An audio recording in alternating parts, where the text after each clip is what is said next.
This is part of the creative team behind the kicker. Guys, who was the funniest? I think Billy B. I looked at it like from ratio a of historically it's tough to videos, analyze. but I feel like It's a subjective. Welcome to the Extra Point. I'm Rob King. I am joined today by some amazing kicker comedians, Jeremiah, Zach, Connor, and Dave. Gentlemen, welcome to the Extra Point. Thanks, Robert. Happy to have you here. So we're talking Super Bowl. Obviously, Eagles versus the other team. Patriots. Patriots. Fine. Former champions. We wanted to do. I wanted to do. These guys probably don't want to do this, but they have to. Some very nice moments from the Super Bowls past. Some things that we enjoyed watching, experiencing, whatever. It doesn't have to be about the Patriots or the Jets, because they haven't been in one in quite a while. But so what are some fun memories? Dave, do you want to start? Yeah, sure. I was going to do like a really braggy thing about one of the times the Patriots have won the Super Bowl, but in honor of your Jets, I'm going to do a really sad Super Bowl memory.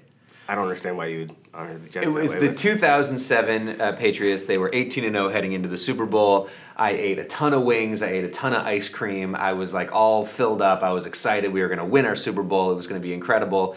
And then we had our hearts ripped out and we lost. And my way of dealing with it, I was at a party at my friend Eric's house in the financial district, and I decided to walk home to my house in Harlem, which is about 7 miles. And the whole time I was getting passed by people honking their horns, Giants fans. I was wearing my Patriots jersey. It was just, this was my way of processing it and burning off my 5,000 calories. Sure. And by the end of the trip, I had fallen in love with a woman who was in all the like subway ads that I was passing by, all the subway stations that I passed. So yeah, I was just in a real emotional state. And I always think back to 2007. It was a tough time for me. And now you're married to her. Yeah, exactly. So that's a happy ending. Yeah, so we have a kid and it's great. That was an exciting one. As a New Yorker, obviously, I was working at a restaurant and I like snuck out, left all my tables to go watch the fourth quarter. It was like so close, and I snuck over to a restaurant and it was like packed.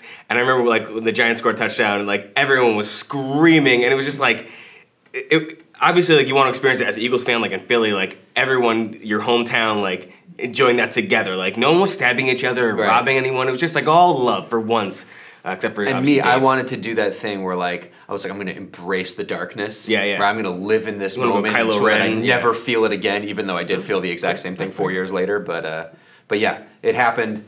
And we tried to never go back to that dark place. And you never went back to the Super Bowl again? Except we did a few more times. I don't know.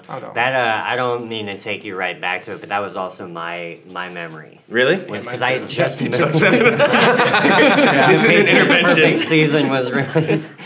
I just moved to New York, so I went to my buddy's Super Bowl party. It was the first chance to hang with all these people that I had left D.C. I used to live in D.C., moved up to New York. It's a great party, and just the way everyone was honking their horns, that was the moment I felt okay, I'm a New Yorker now. I guess I live here. I'm not a Giants fan, but I'm happy they won. And are you guys not taking into account the possibility that there was just also a lot of traffic that night? Yeah. Police horns? People that I walk around all this, people are honking horns all the time.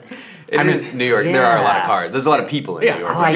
It's congestion. I can also confirm though. I was living in California, nowhere near Boston or New York. Did you hear the horns?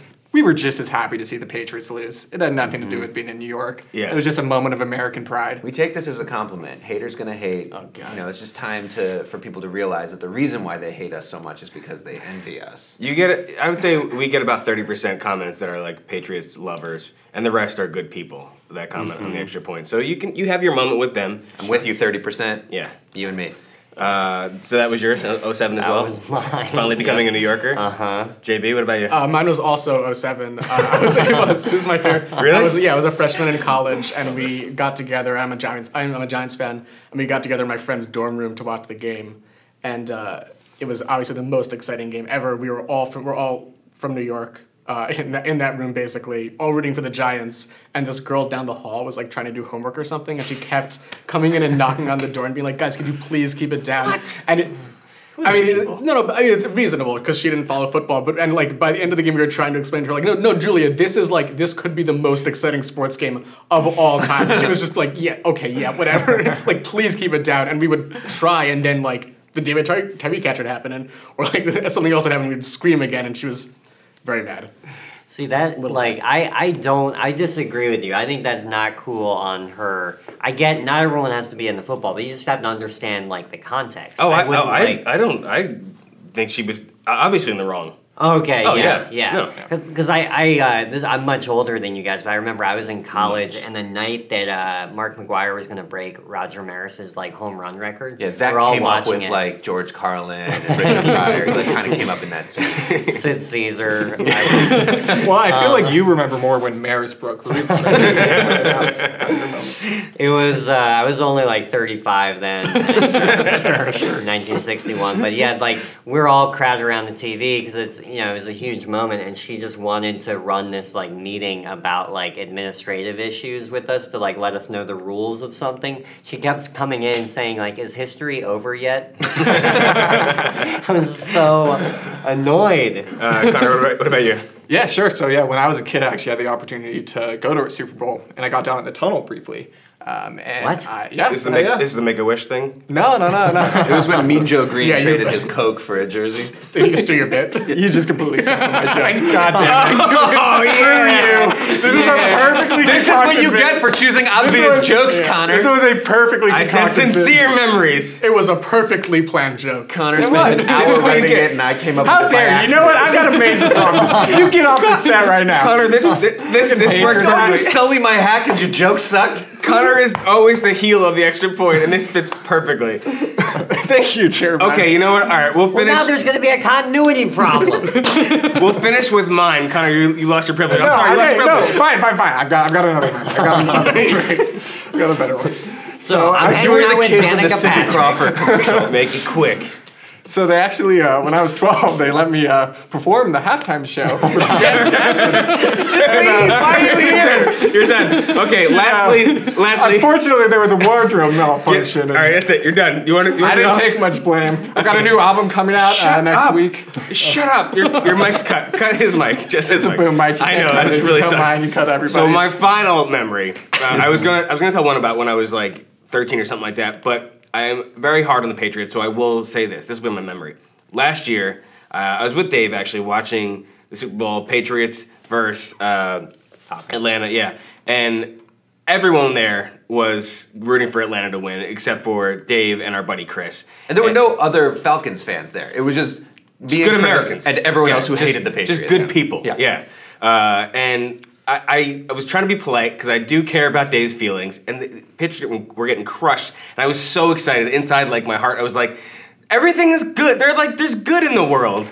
And then they started doing it, and it was just like perfect Patriots. It's the slow burn where you're just watching it, and you're like, I can't. It's like you see like someone about to get hit by a car, and you just can't speak. Obviously, it happens like really quickly, but like if it was this extended over time, you're just like, and you want to stop them or say something, but you can't. You're frozen like a terror dream. That's what it was. It was a terror dream. Although it was nice to see Dave and Was Chris. it? Why? But you know what? It was nice because I was like, the Patriots are amazing, and you can't argue with that.